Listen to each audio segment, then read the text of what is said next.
Hi, I'm Meg Callahan with Infectious Disease Special Edition, and I'm here with Wendy Armstrong, who is the president-elect of the Infectious Diseases Society of America and also a professor at the University of Colorado. Thank you so much for taking the time to talk to me. Absolutely. And I'm here to ask you about hantavirus. It's the topic in the news today. So, from my understanding, hantavirus is related to rodent exposure. I have never heard of this happening on a cruise ship. Could maybe you talk a little bit about hantavirus in general? Sure. Hantavirus is a family of viruses that exist around the world. They some affect humans, others do not cause human disease.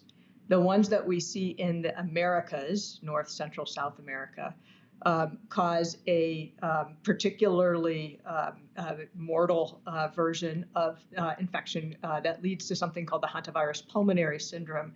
So it leads to respiratory failure.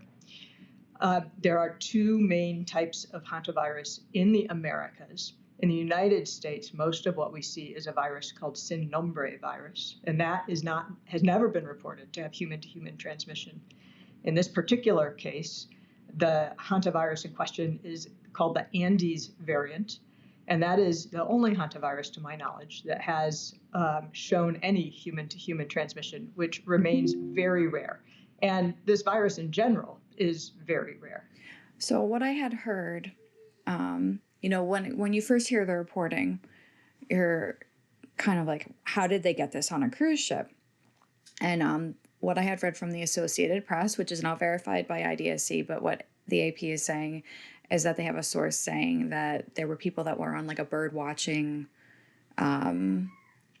excursion and that they could have contracted something while on that and carried it back. Is this something that tracks for you as a ID physician? Well, I'll say the reason you've never heard about this on cruise ships is it's never been reported on cruise ships, because cruise ships are not a site where you should be able to get hantavirus. And the cruise ship company, to my knowledge, has assured that there are no rodents or mice on the cruise ship. So the leading diagnosis, or the working diagnosis, is that someone boarded the ship, someone or more than one person, but boarded the ship in the asymptomatic phase after having contracted hantavirus, probably in South America, probably in Argentina. I don't think we know exactly what the exposure was, but there is certainly a significant investigation underway with lots of samples in areas where the affected passengers were, to try and understand where exactly that exposure was. Is this something that should be of concern to physicians at all, or do you think this is just an aberration?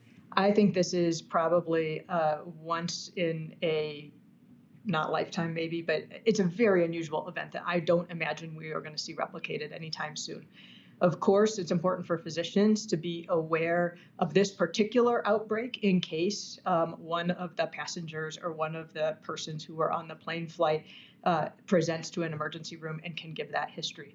But am I worried that we are going to see cruise ship outbreaks with hantavirus? Am I worried that this is going to become a COVID-type pandemic? No, I am not at all worried about that. And I really want to assure the public that that is exceedingly unlikely to be the case. Why do you think that is?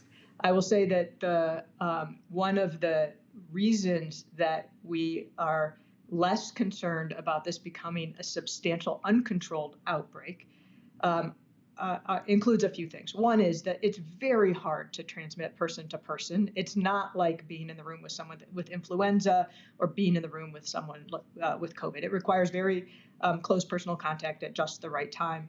And that, I think, is important to understand. But I think the other really important thing to understand here is that this outbreak was identified very quickly. And there is a multinational response tracing and surveilling every individual who could have been affected for the next 45 days.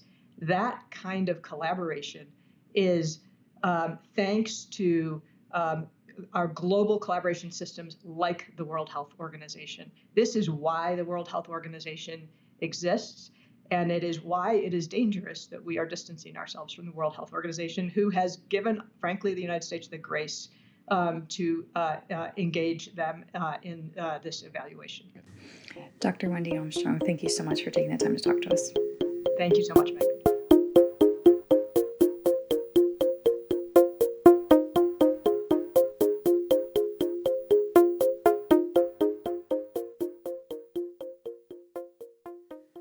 Don't forget to like and subscribe so you can catch everything from Infectious Disease Special Edition.